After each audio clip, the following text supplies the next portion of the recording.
सुभाष चंद्र होता, आज देश भर में हड़ताल रहा। होना भी चाहिए, किसानों की मुद्दा है। पक्ष विपक्ष लोकतंत्र में यह पहली बार नहीं है कोई भारत बंद हुआ, लेकिन हां पहली बार इस बात को लेकर है कि मोदी के या विशेषकर बीजेपी के खिलाफ कांग्रेस को एक बड़ा प्लेटफॉर्म मिला। बंद के बहाने अगर हम छत्तीसगढ़ के परिप्रेक्ष्य में बात करें, किस तरह से भूपेश सरकार पहली बार 2 साल में पूरे मंत्रिमंडल के साथ एक ही मंच पे दिखे। भूपेश बघेल मुख्यमंत्री, सारे मंत्री, साथ ही पीसीसी अध्यक्ष, सभी लोग आज आए, कांग्रेस भवन में आए और सीधे बीजेपी पर प्रहार किए।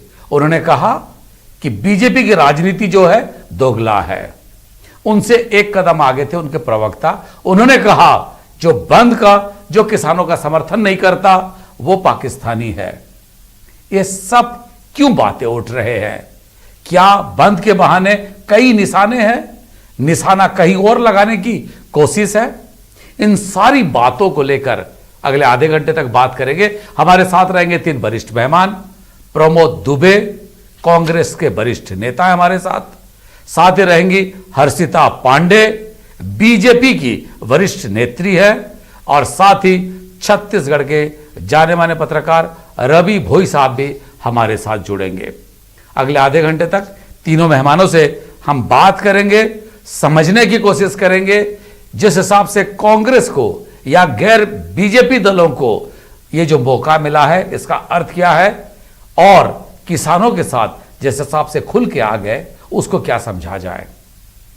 चर्चा की सीधे शुरुआत की अगर मैं बात करूं तो मेरे साथ तीनों मेहमान हैं। मैं चर्चा की शुरुआत करूंगा प्रमोद दुबे जी से। प्रमोद जी, क्या समझा जाए?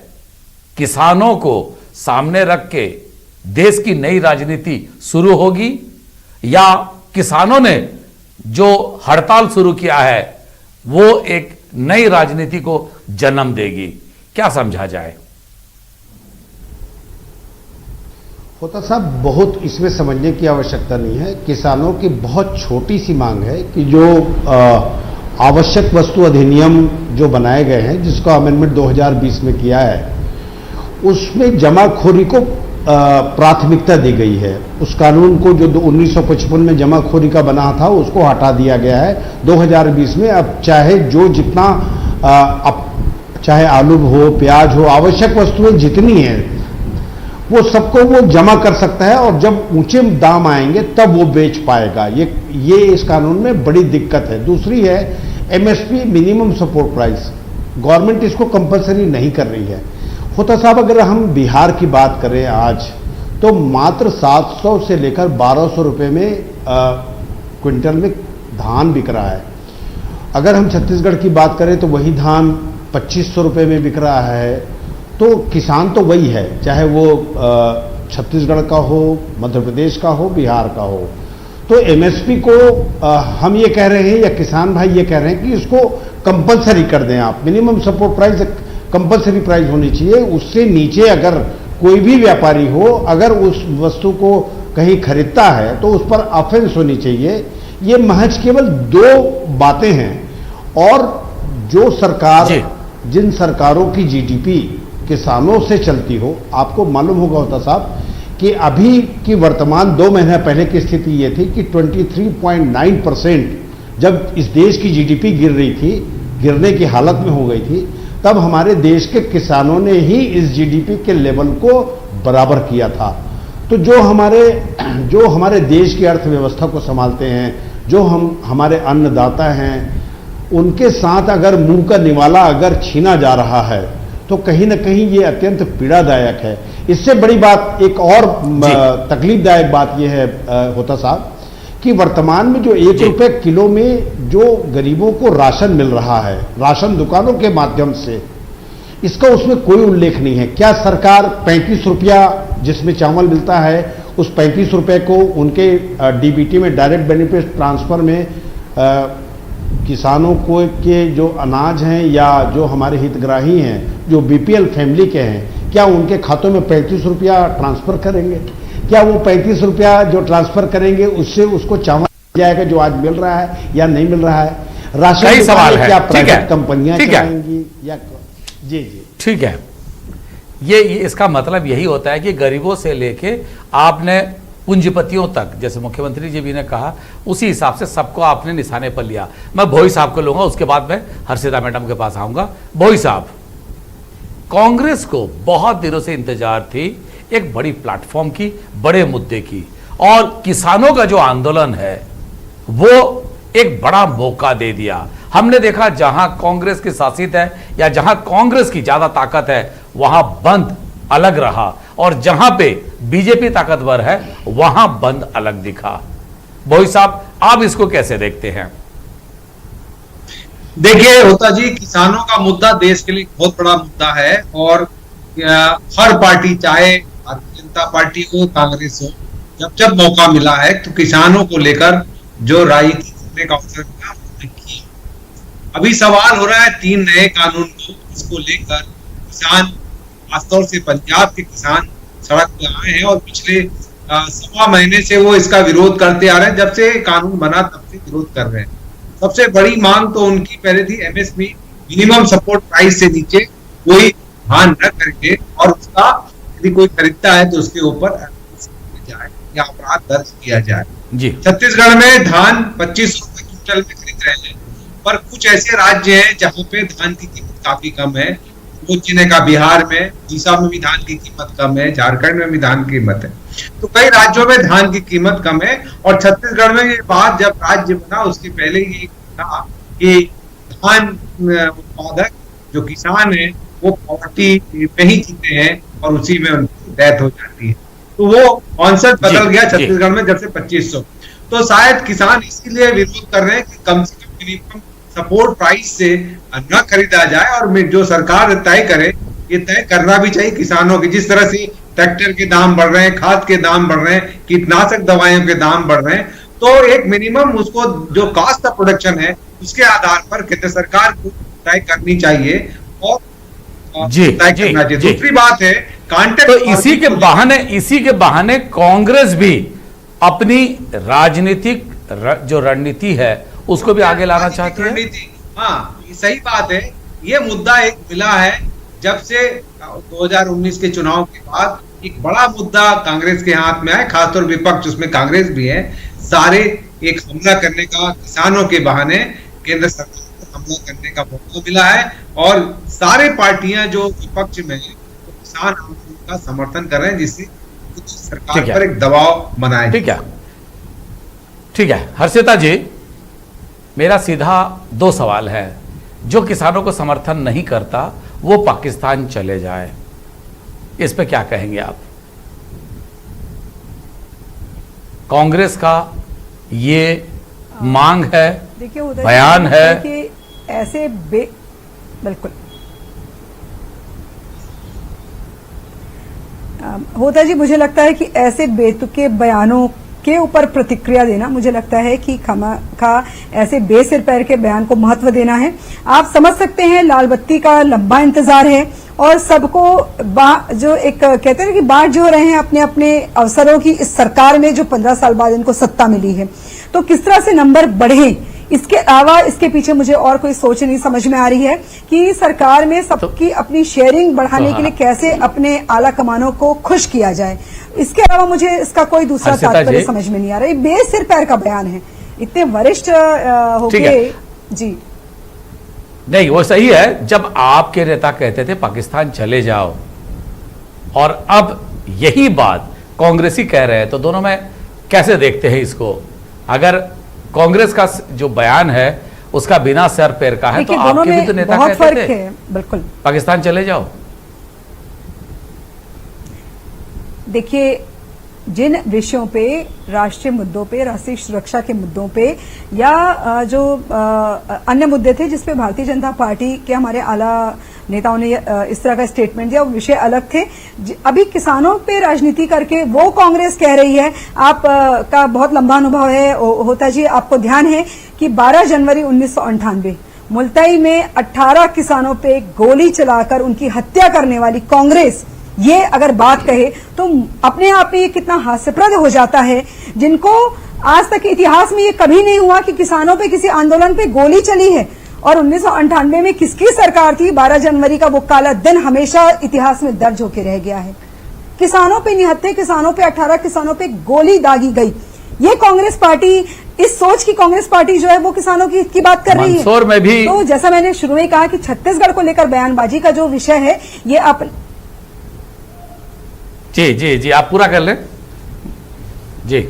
अपने नंबर बढ़ाने के अलावा मुझे लगता है कि अपने नंबर बढ़ाने के अलावा कोई ऐसा विषय नहीं है। और क्या इसके पीछे तथ्य उनका किस तरह की बात ये कर रहे हैं? आप देखिए छत्तीसगढ़ में सुबह से इनके मंत्री, लाल बत्तीधारी, संसदीय सचिव, वैसे हर्षिता जी मुख्यमंत्री का भी बीजेपी पर आरोप है कि आप दोगले राजनीति करते हैं, पूंजीपतियों के लिए काम करते हैं।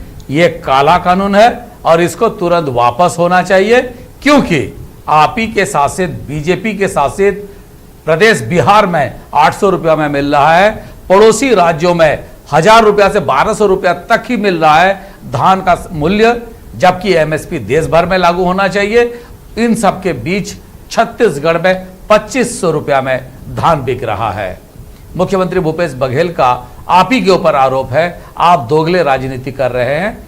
क्यों एमएसपी को कानून नहीं बनाते? समर्थन मूल्य को क्यों एक कानून का दर्जा नहीं दिया जा रहा है? हर्षिता जी।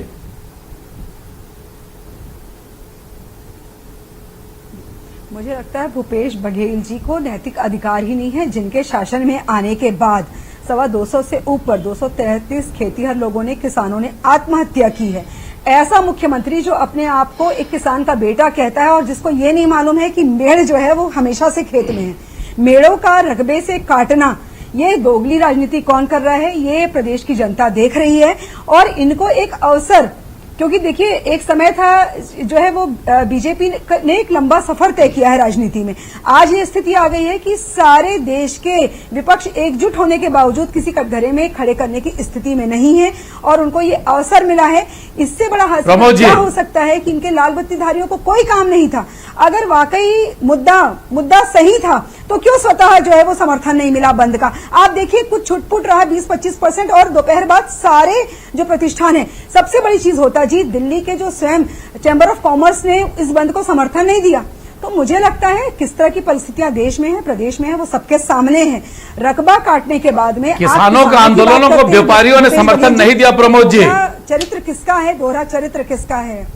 देखिए होता साहब, ये या तो वो लाखों की संख्या में जो दिल्ली के बॉर्डर में किसान बैठे हैं वो या तो नासमझ होंगे, जिनको खेत में रहने के बजाय आज बेचारे 14 दिन से वहाँ तड़फ रहे हैं। दूसरी बात, मैं नहीं जानता कि नोटबंदी का कितना इस देश को फायदा हुआ। ये तो नोटबंदी का भी उसी प्रकार फायदा गिना रहे थे जिस प्रकार से आज किसानों के लिए कानून लाकर फायदा गिना रहे हैं। ये जीएसटी का उसी प्रकार फायदा गिना रहे थे जिस प्रकार से आज किसानों के बारे में फायदा गिना रहे हैं। हर्षिता जी, चाहता हूं आपके जितना फायदा गिनाने की बात कह रही है कांग्रेस, कह रही है सारे बेतुके हैं। क्या जवाब देंगे? प्रमोद जी हैं, आप हैं, दोनों हैं।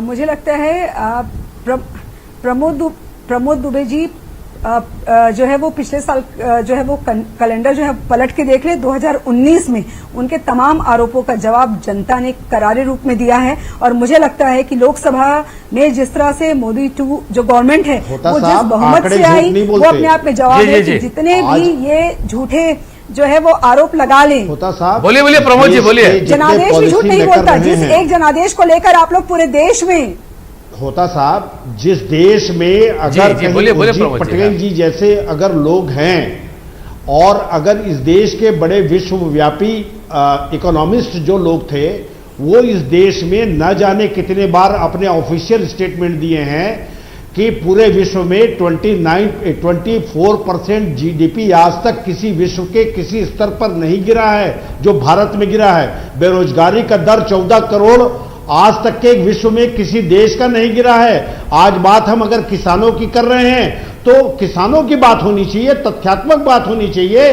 कि हर्षिता जी ये जवाब नहीं दे रही हैं कि क्या उन गरीबों को जिनको 1 रुपया में राशन दुकान में राशन मिलता है, क्या उनको राशन मिलेगा? क्या आज एमएसपी की कंपलसरी जो होनी चाहिए, हम एमआरपी आप फिक्स कर सकते हैं इस देश में। आज हर्षिता जी कह रहे हैं 233 किसानों की बात, आप देश की बात मत जाइए। इस केवल बस्तर में 12,000 से ज्यादा सीआरपीएफ के हमारे भाई जवान मारे गए। क्या ये सरकार सो रही थी? ये 98 की बात गिना रही है। मैं इनके 15 साल के मात्र शासन काल में जीरम घाटी जैसी बड़ी घटनाएं हुई, कितनी घटनाओं का हम लोग जिक्र करें होता साहब यहां बैठकर। लेकिन ये मजाक करने का अवसर नहीं है, ये किसानों के जिंदगी का अवसर है, इसको मजाक में मत लीजिए। हर्षिता जी क्या कहेंगी? पृष्ठभूमि में 98 में जाएंगे, 2005 में जाएंगे आप, बहुत इससे नहीं चलने वाला है। इंदौर में भी हुआ था, धमतरी में भी हुआ है। इनके मुख्य माननीय मोदी साहब को, प्रधानमंत्री जी को हम आपके माध्यम से वो गाना था ना होता साहब, आपके स्वयं के प्रधानमंत्री। हाँ हाँ हम कह रहे हैं हमारे प्रधानमंत्री, हम कह रहे हैं आप इस बात से आपके कहीं प्रधानमंत्री विचलित नहीं हो राजीव रहे हैं। गांधी जी बताते थे कि लेकिन 1 रुपए जब चलता है 100 पैसे में 15 पैसा जो है वो गांव तक पहुंचता है। आप लोगों ने क्यों शुरू नहीं किया? कभी आप लोगों ने जो है वो डायरेक्ट जो ट्रांसफर बेनिफिट है इसके बारे में कभी सोचा? एक लंबा समय 5 दशक का समय से अधिक समय आप लोगों ने राज किया है, एक तरफा राज किया है। ऐसी कौन सी शुरू में कृषि को आपके तो स्वयं पहले प्रधानमंत्री जो है वो कितने विदेश और विदेश नीति के और विदेशी संस्कृति के लोकप्रियता उनकी देखी गई थी, वो कितना जो है वो फार्मर सेंट्रिक पॉलिसी उनकी रही वो सबको पता है। तो आप लोगों ने शुरू में जो इस देश के साथ में कहीं ना कहीं छल किया, आपके तत्कालीन जो पहले प्रधानमंत्री नेहरू जी की जो पॉलिसीज थी उसको देश ने सालों साल भुगता है। को आप कहते थे मत उस पर जाइए। आप जो है पिछली बात करने, हम नहीं कर रहे हैं, मैं पिछली बात बिल्कुल नहीं कर रहा हूं। 98 की बात से आपने शुरू किया। मैं तो किसान नीति पर बात करना चाहता हूं, पूछ रहा हूं मैं तो पूछना चाहता हूं होता साहब के माध्यम से, क्या गरीबों को 1 रुपए में जो राशन दुकान में चावल मिल रहा है वो मिलेगा क्या? आप हाँ में या ना में बताइए। आप एमएसपी कंपलसरी जो करने की बात माननीय प्रधानमंत्री जी, होता साहब एक एग्जांपल मैं आपको दे रहा हूं जिसमें मन की बात में आदरणीय प्रधानमंत्री जी ने एक झूले के किसान की बात की थी। उस झूले के किसान की हालत आप पूछ लीजिए, वस्तु स्थिति जो उसको एमएसपी में जो रेट था मक्के का रेट, तो माननीय प्रधानमंत्री जी ने जिस किसान की बात की थी, आज दूध और पानी का पानी उस किसान का हो चुका है। जो पेमेंट उसको 4,98,000 रुपया होना था वो 3,15,000 रुपया हुआ था साहब। और मजे की बात, इस कानून से एसडीएम को रखा गया है बीच में। अगर मैं किसान हूं और अपने सामान को अगर मैं मुंबई में बेचता हूं तो मुंबई के एसडीएम को जाकर मुझे रिपोर्ट करनी पड़ेगी। होता साहब आप इस कानून को पढ़ लीजिए। मैं हर्षिता जी से विनम्रता पूर्वक निवेदन करता हूं, अगर भारतीय जनता पार्टी के जितने नेता हैं अगर वो इस बिल के बारे में अगर समझ जाएंगे तो मैं आज अभी इसी वक्त अपने पद से इस्तीफा दे दूंगा। ये बहुत बड़ी बात कह रहा हूं मैं। और अगर नासमझ होकर अगर आप किसानों के विरोध में बात कर रही हैं तो ये अच्छी स्थिति नहीं है। आप मजाक कर लीजिए लेकिन किसानों के साथ मजाक मत कीजिए।